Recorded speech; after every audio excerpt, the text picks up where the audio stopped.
Hi, this is Ike from IkesOutdoors.com. In our last video, we started setting up our my custom Athens accomplice, and we put the strings on it. And since then, I went ahead and put a ripcord on there, and I put my Limb Saver Prism Elite Prism sight on there, and threw a stabilizer on it. What I'm going to do now is I've been shooting it. I've got about 50 shots in on it, and I'm going to go ahead and time the cams now. So we're going to show you how to do that real quick. On the bottom cam, I don't know if you can see the mark, but the marks are absolutely perfect still. And on the top cam, it's actually, our red line is right up here and you can't see the bottom one, so this top cam needs to rotate down a little bit more. And how we'll do that is I'll put it in a bow press, and this cable here, I'll actually put a few twists into it and try to rotate that cam around a little bit more and get those marks lined up.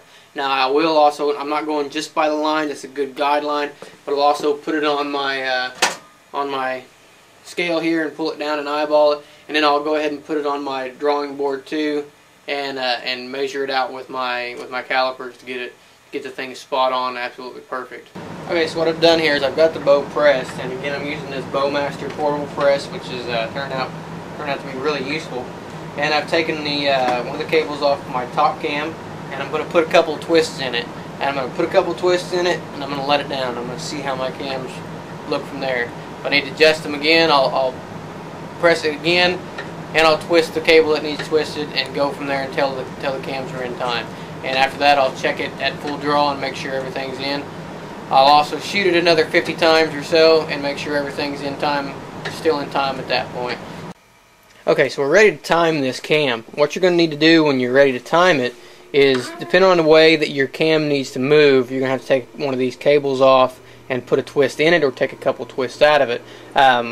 Our cam needs to rotate around a little bit more, so what I'm going to do is I'm going to take this string off here, and I'm going to put a couple twists on it, then I'm going to hook it back up, let the bow relax, and see where the cam falls in. If I needed to let it relax a little bit, I would take this one off, and I would take a couple twists out of it and let it relax. Same way on the other end. If the other end needed to do that, I take it off of this cable here. I don't usually mess with this one. If this cable needs to be tightened or twisted, I'll twist it at this end. And the other side, I do the same thing. Okay, so I've got the strings back tight, and I've got pretty much all the tension off of this bow press.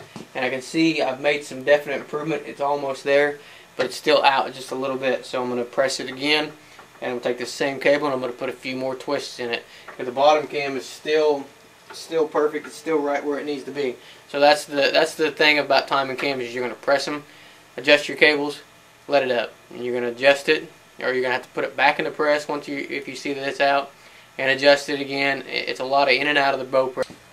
I've got everything synced up on the cams when the bow's not drawn back. I've got everything synced up just as it sits now by the red lines that we drew earlier. But this is not your final determination of whether this bow's in time. It's a good starting point. It shows you that everything's back to where it should be, but you really need to check it at full draw. Like I said, I've got a drawing board that I'm going to use later on with a set of calipers and make sure everything's really right there where it needs to be. And when I draw this bow back, two things I'm going to look at. My draw stops are going to come around, and I'm going to want to make sure my draw stops are both touching, because they're both set at they're both set where they need to be at the factory setting. So they should both be touching, or be at least an equal, have a nice even space in there if they're not touching. And I'm going to look at there's several bolt holes here. When I rotate this around, one of these bolt holes, I believe it's this one here, is going to be just on the outside of my limb. So I'm going to try to eyeball it and make sure that those are the same distance from the outside of my limb on both ends. And I'm just going to look at the cam, make sure the cam looks like it's oriented right. So I'm going to use this scale here, and I'm just going to pull the bow back. I'm going to pull it back to full draw, and then I'm just going to visually look everything over. And both of our draw stops look good. They're both just barely touching the limbs. The cams themselves look really nice. Look real good. And you can see, like I said, the distance between the bolt holes is pretty much the same on both ends. So looks like these cams are. So it looks like these cams are now in time. This is a real easy thing to do. These last couple videos that we've done, we changed the strings out and then we timed the cams and made sure everything was there. The steps in this video they're easy to do if you have the proper tools and you have the proper knowledge. It's just like changing a transmission in a car. If you got a shop to work in and you got the right tools to do the job, it ain't that hard. If you're trying to do it out in the backyard with a crescent wrench, you know, you're probably not going to get the job done. So having the proper tools is the first thing you need to do. The second thing you need to do, if you can find someone to show you how to do this, someone who has the knowledge of doing this. That's how I learned how to do it, and it really helped me out. It gives me the courage to kind of go into that avenue of archery, of doing your own work and doing your own repairs. It's nice to have a mentor and someone to help you, kind of looking over your shoulder and making sure you're doing the right thing. These two videos have been real basic. It's hard to show you how to do everything like this with a camera. So, you know, if you got a chance, if you want to, if you got questions, email me, ikesoutdoors@yahoo.com. Tell them, you know, that if you look at our website, that's basically what I did. I had a cousin who knows how to do this kind of stuff, and grew up around some guys that knew how to do this. But just hang out at the shop, and if they're willing to let you learn for free, you know, tell them you'll work.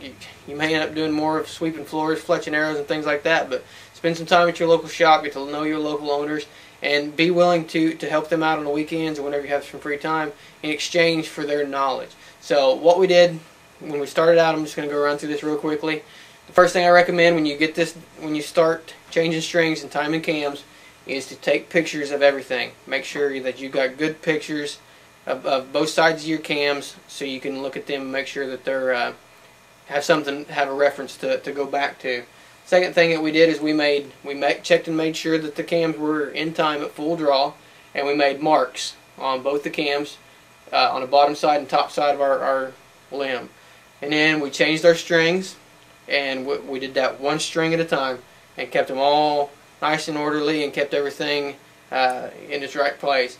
When you're letting that out of the press, be sure that all your strings are not only in the right place, but they're also in the track that they're supposed to be in. Next thing that we did is I shot this thing 50 to 75 times and was watching those lines and making sure those lines weren't creeping. Once those lines stopped moving, which with these top pin strings, mine didn't actually move at all. We came over, we put it back in the press, and we started twisting our cables. On my bow, this top cam was actually rotated out, so I ended up twisting this cable, which is hooked to the outside of the cam, and putting a few more twists into this cable. I twisted it about 6 or 7 times, and it brought it around, but this string had a lot more twists in it, so I took one twist out of it and put one twist into this one to kind of even them out, and that pulled both of my cams into time. That last thing we did was we checked it at full draw again. Now I'm going to go back out and I'm going to shoot it for a few days and make sure nothing moves, and if nothing moves, then I'm good to go, I'm done. I just got to keep an eye on my red marks. So we appreciate you watching. Check out these strings, toppinarchery.com, and for more information, for more videos, check out our website. That's ikesoutdoors.com. Thank you.